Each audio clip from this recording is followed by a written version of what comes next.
Hey, so I'm actually just going to explain some of what I learned because it's kind of fun for me. This is a model I'm looking at right now. This is called your HRRR, showing wind shear. So wind shear is what you need to create a tornado. Um, and this is a future look, right? So that's why it says 0600, that would be 6 a.m. This is kind of looking like what it's going to do. Now it's only 2 a.m. right now. So I'm going to go to the 2 a.m. here. So right now you can see this right now, this bright color, this is your max wind shear. And you need wind shear to create tornadoes. Oh wow, there's actually a lot of wind shear right there. And that's kind of where our storm is. So we're going to go to the radar composites. The composite is what most people are used to looking at. That's what you can look at. A weatherman, shows the public, and the public generally has a good understanding. Green is rain, yellow, that's where your thunder and lightning and storms are generally your red, that's your hail, that's your dangerous stuff, what you think. But it's actually, there's way more to it than that. That's just kind of what the public thinks, and it's easy to explain that way, because in a way that's kind of right. You can kind of see the storms moving east around Oklahoma and Kansas right now. There are storms elsewhere, but this is mostly just rain right now because it doesn't have that wind shear I was talking about. So when we go back to models right now and we look at that vertical shear, there is some up there, but not as much, right? And you need that wind shear to create tornadoes. And what I mean by wind shear is wind is going one way, wind is coming the other way, it shears, and it basically turns. It creates that rotation, which creates tornadoes. There's not enough wind shear up there to support a tornado environment, so that's why the special weather statements and the warnings. It's just for wind gust, radar indicated. It says nothing about tornado possible, but I'll click a different radar station right here. This is a long-range radar. To explain radar velocities real quick, green is coming towards a radar and red is going away from a radar. So red, right here, we can see when we play it, this is moving away from the radar and this is coming towards the radar. So right here we have 66 mile an hour winds coming towards the radar. And when you're looking and hunting for tornadoes, what you're basically going to look for is a section of strong green interacting with a section of strong red. And when it's focused down to a point, that's when you have a radar indicated tornado. And that's also what they call a couplet, when that strong red is interacting with that strong, like white, green, even blue, on a velocity signature. So right now I don't see any of that. This is probably the most concerning area where you still have a little bit of red heading away from the radar and then green coming towards the radar. So right there by Garden Point, that could be a little concerning.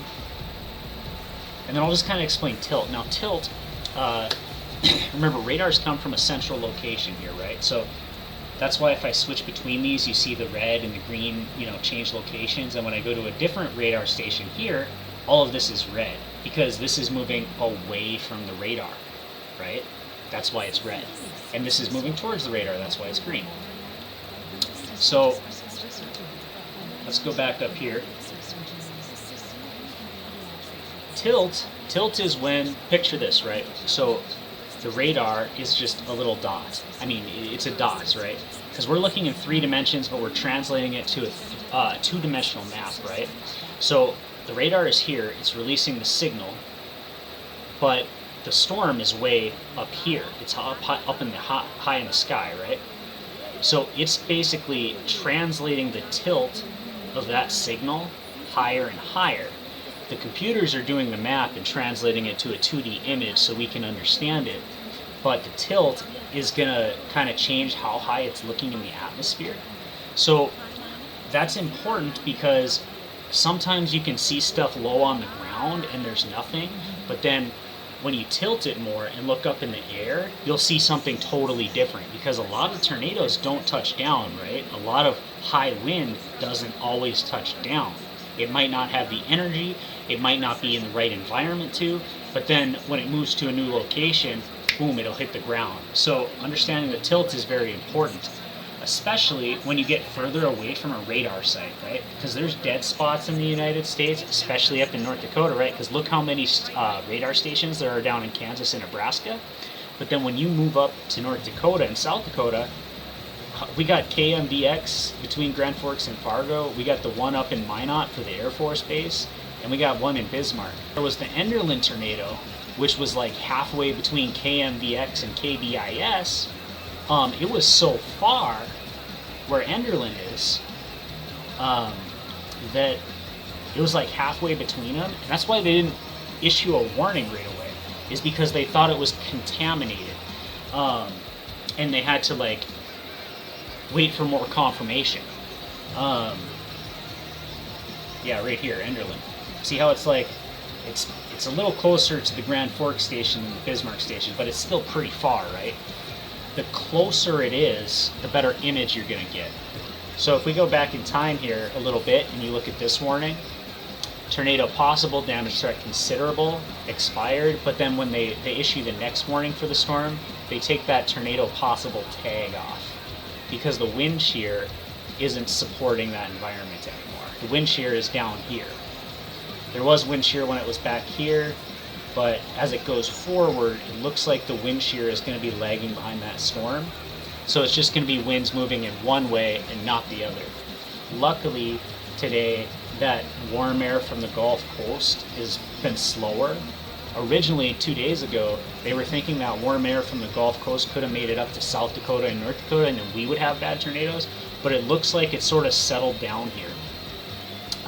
So luckily, there's been no tornadoes today, but velocities are really fascinating to me, and learning to read radar and tilts has definitely taught me a lot too. And then wind shear. Oh, that actually looks a little disturbing right there. There's not enough wind shear though. I don't think that. Yeah, they didn't put a tornado possible tag on this 10 minutes ago, so I don't think there will be one. This area does look a little concerning though, because you have red moving away and you have green moving towards the radar. Oh wow. Okay, so this actually doesn't look too good here.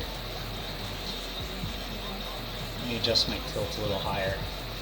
Okay, so it's kind of near the ground. See how when I go up in tilt, I don't see that red area anymore? So this is probably cooler air because it's more towards the ground and hot air is more high.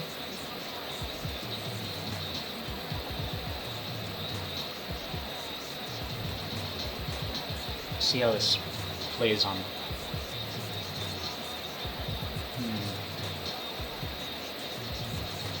That's interesting. So I'm going to watch that area a little bit more. That could develop into something near Arkansas City.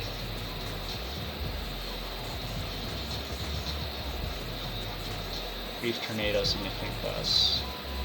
1 hour ago, expires in 15 minutes. So when this 15 minutes is up, there will probably be a new discussion.